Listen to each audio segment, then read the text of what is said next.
The president has kicked Zelenskyy out of the White House. Millions and millions of lives are at stake here. World War III. This is a dirty deal the whole way through. You're not in a very good position. We can debate that. Disrespectful, you don't need punishment.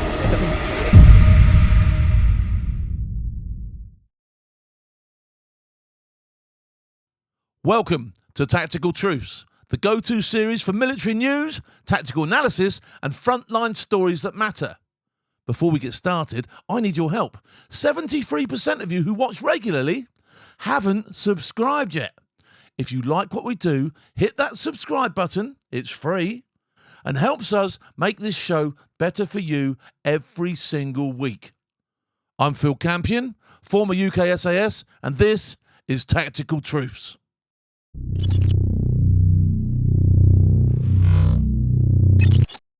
Trump and Zed have had some handbags, proper handbags, turbo-sized handbags in the Oval Office of all players. So Zed's gone over there asking for a bit of support and a bit of help, trying to drum up and rally people on his side. He's been met with a bit of a wall of resistance. Is there method behind the madness? Is there a reason for all of this? Is there a bigger picture we don't know about? Let's have a butcher's. Let's see if we can make top or tail, hide or hair, or sense out of any of what's gone on, all right? Let's get straight into this, shall we? I'm looking forward to this one. Can it be revived? Well, I'll let you know. We're making a speech. You probably heard about it tomorrow night, so I'll let you know. You probably heard about it tomorrow night, so I'll let you know. He's very calculated. Anything for me that man does has been thought through before he does it. However bumbling and on the spur of the moment it comes across, believe me, he's not a stupid man. Tomorrow night, but no, I don't think so. I think it's a great deal for us because, you know, Biden very, very foolishly, stupidly, frankly, gave $300 billion. There you go. He has a pop at Biden, all right?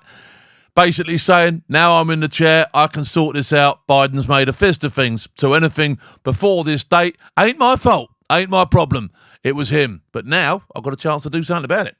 And $350 billion more accurately to a country to fight and to try and do things. And you know what happened? We get nothing. Just gave it. We could have rebuilt our entire... You can see by what he's saying here, there has to be a business deal on the table. It has to be happy for all parties involved. Otherwise, the deal can't be done. And I suppose from a businessman's perspective, that is how business is done. If both parties don't walk away happy, you don't have a deal. Basics, I suppose. U.S. Navy with $350 billion. Think of it, $350 billion. We could have rebuilt our U.S. Navy. So he gave it away as fast as the money could be gone. And what we're doing is getting that all back and a lot more than that. And what we need is... Getting it back with interest. Go on, say it, Donald. With interest. Very important for this business that we're talking about here with chips and semiconductors and everything else. We need rare earths. And the deal we have is we have the finest rare earths. Colonel Waltz, just such an extraordinary exchange on so many levels. Okay, so they're bringing in lots of people have torn this whole incident apart. Let's have a look at the incident. Let's have a look at what a few people are saying about it, and let's get into the incident itself, then, shall we? But after what we saw there, the press is let out of the Oval Office. I assume that President Trump went in one direction and Zelenskyy went somewhere else. And it was you and Secretary of State Marco Rubio who had to go and explain to Zelenskyy that it went badly and he was leaving. Can you describe that scene for us? I don't think he needed to be told it went badly. I think if he hadn't guessed that by that stage, he really was getting things wrong. Do you know what I mean? I think he knew that. I think that's more of an escorting the man out the building job for me. Yeah, thanks, Charlie. Look, we had a meeting after that exchange, after the press was asked to leave, and we advised the president, pretty much unanimously advised the president that after that insult in the Oval Office, we just do not see how that could move forward, that any further engagement would only go backwards from this moment on. And that's what we walked over and told President Zelenskyy and his team. And let me just talk to something very quickly, that this was some kind of ambush. That is absolutely and categorically false. Okay, so there were rumours that this was an ambush, that they deliberately set him up to walk in and fail. They're obviously going to deny that. What do you think? Let me know in the comments below, all right? I'm unsure about this. What I do know is everything's done for a reason and it's calculated. Remember I said that at the beginning. The insult they're on about is obviously Zelenskyy, the way he turned up. That's how the man's conducted his business from the very onset of things. I do get the dress thing. But we'll no doubt touch on that again later. But, you know, Trump's an old school geezer. He wants to see you in your best bib and tucker if you come into his place to ask for a favour. I understand that. So Zelenskyy has built his whole image around this, I've just come out the field look, all right? And I also get that. Alliness saves lives, okay? There has to be some sort of compromise when it comes to this, you know what I mean? Maybe you could have stuck a proper uniform on. Maybe you could have stuck something on and made him a bit smarter and polished his boots. I don't know. What do you think again? Stick it in the comments below. We had a beautiful setting in the East Room ready for both leaders to sign that would have bound the United States and Ukraine together economically for a generation for critical. Have a look at what you could have won. That's a bullseye moment, that, isn't it? Have a look at what you could have won. We got a beautiful setting. You could have been in there, but you lost it. That we need, economic investment that they need, and that would have been in the heels, Charlie, of having the Prime Minister of the United Kingdom, who says he's ready to put boots on the ground, the President of France, Macron, who's ready to put boots on the ground, NATO Secretary General that the President had just spoke to about broader security guarantees. So this really could have been and should have been a positive moment for Ukraine. And then we go to further negotiating with the Russians, bring this war to an end, and move the world forward and stop the death and destruction. But there you go. It's as simple as that, according to this man here. Do you know what I mean? All right, I think there's a bit more detail to it than that, myself, personally. Let's move on with it. Instead, what became clear, and I think what has the president so frustrated and frankly angry, is that it's not clear that Zelenskyy truly wants to stop the fighting. And he came in, even though he was warned not to, determined to litigate all of that in front of the entire world.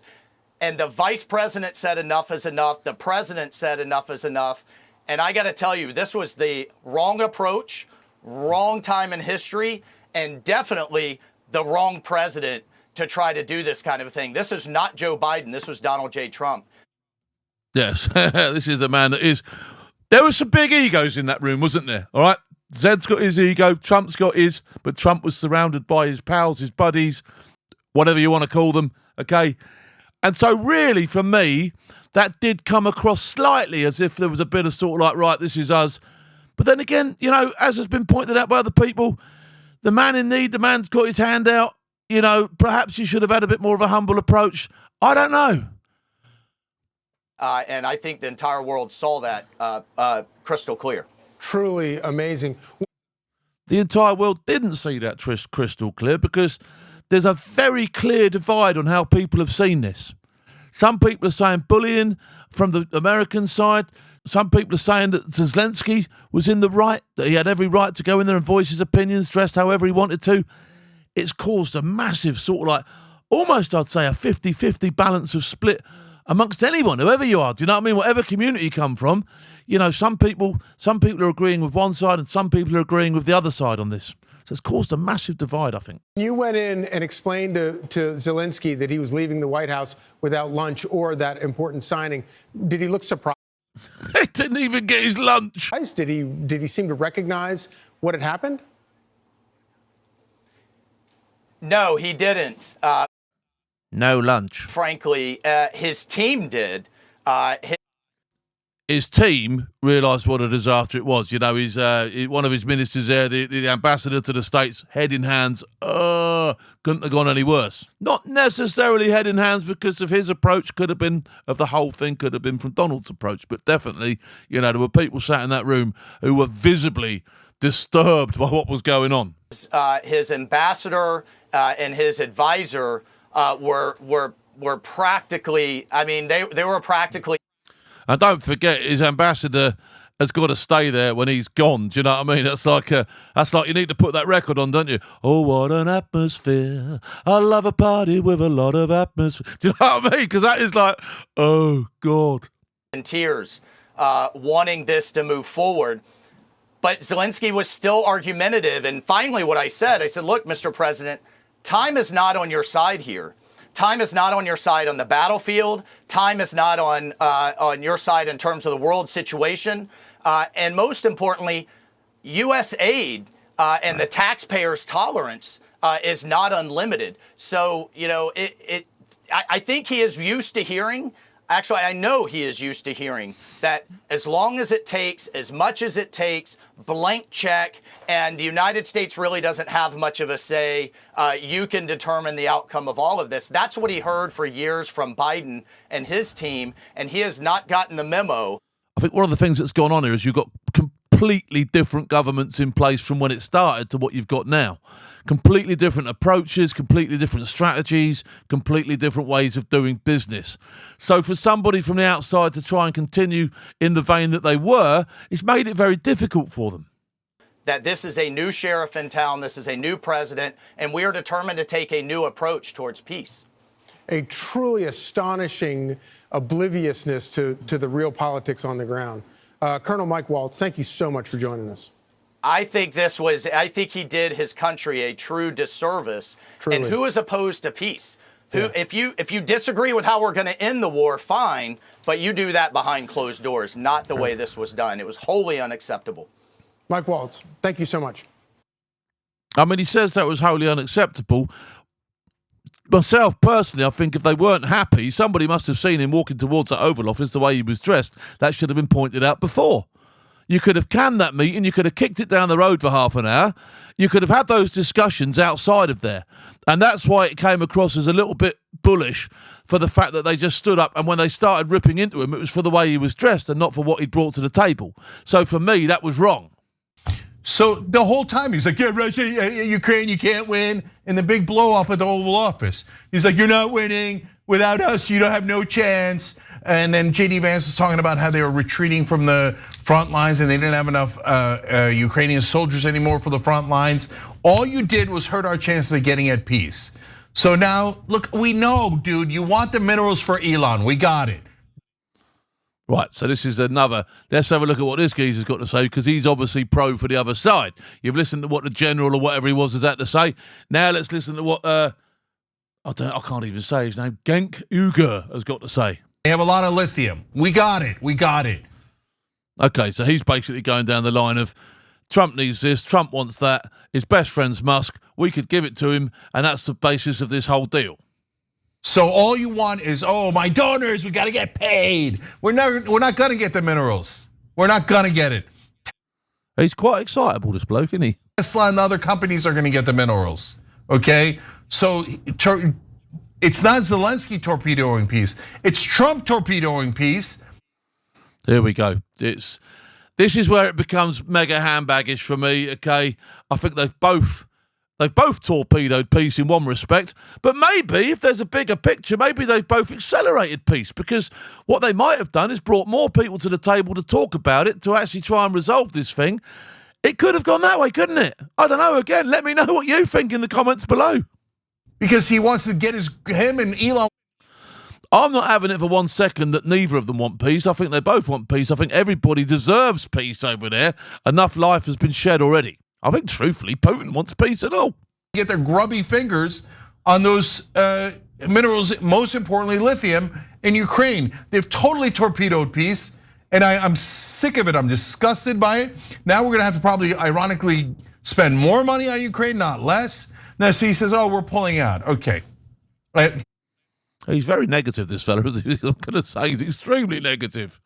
Search for the positives in life, my friend. Congratulations. Putin must be so happy. I just want to remind you guys, look, you're on the right, and you say, I don't want to spend any more money on this. I understand that. I'm not hating on you for that. If you say, look, I don't want this. I just want to withdraw from the world. I want to withdraw from there. That's their problem, not our problem. I don't agree, but I understand it, okay? Well, he's been a little bit amicable on that, isn't he? But if you're like Vance and Trump and some of these other goons, Here we go. I mean, goons isn't a nice word, is it? Do you know what I mean? You could have kept that out of his speech. Actively, seemingly rooting for Russia. What are you doing? I don't think there was so much rooting for Russia. I just think that there was an approach taken which was probably slightly wayward of the mark, shall we say. Russia invaded Ukraine. Yep. Russia rolled their tanks in and started murdering Ukrainians so Putin's ego could be a little higher. Oh, I now have parts of Ukraine. I'm just like Stalin or whatever he thinks in his dumbass. Okay, we all know what happened in the beginning of the war. We all know where we're at. We all know what fighting and what's been lost. And we're looking for solutions here. So some of this stuff doesn't particularly help as far as I'm concerned. I get where he's coming from. I get the fact he's angry. But to find a solution, to find a ramp for both parties to get off with some credibility, that's what needs to be found. And by screaming and shouting and yelling and bawling and some of the stuff that we've seen from both sides throughout all of this, none of it helps as far as I can see. Oh, I'm going to conquer more land. And Trump's like, oh yeah, go ahead, go ahead. Ah. He doesn't do a very good Trump impression either. What's he going to do if he attacks? Now that he's encouraged them so much, what if he goes into a NATO country? What if he goes into Estonia? What? He's not going to go into Estonia. He's not going to go into a NATO country. That's already clear. All right, that's not going to happen. And that's why this whole thing is so important, that an off-ramp is offered to both that is credible. There's a lot of bloody mindedness going on here, all right, from both sides. Rightly or wrongly so, that's not for me to say. They know what they've committed. They know where they are. It's a very tense, difficult situation to deal with. And I just think, personally, it could have gone a lot better if things had been identified before some of these meetings that would have helped smooth things out and give it an easier ride. But like I say, in the bigger picture, perhaps this has all been thrown up deliberately to get more people talking about it and more people interested and more people searching for that ultimate solution. Don't forget, when all these egos are being involved, you know, there still has to be a visible pecking order, not so much winners and losers, but credibility has to be kept intact for people to want to stop what they're doing. What are we going to do? We're not going to do anything. And NATO's going to be, NATO's not going to exist anymore. We're going to be much weaker. Russia's going to be much stronger. None of this is America first at all. It's Elon Musk first, lithium first, and it's making peace much harder. So they're already off the rails, totally off the rails. In summary then, things could have gone a lot better in the White House than what they did. Now what we've got to do is pick through the fallout and still try and find the same solution as we were looking for before this thing booted off, all right? I don't think it's impossible. I think they've probably pushed the boundaries out. I think there's a bigger picture that we need to understand going on in the background behind all this. Let us know what you think. Let us know which direction you ultimately reckon this thing will pan out and go, all right? Because I think there's a lot more to be said on this subject. It's not just a matter of he turned up in the wrong clothes. It's not just a matter of they were bullying him. I think there's a lot more detail in here that needs to be picked through and maybe for another discussion. But let's do it with your input, shall we?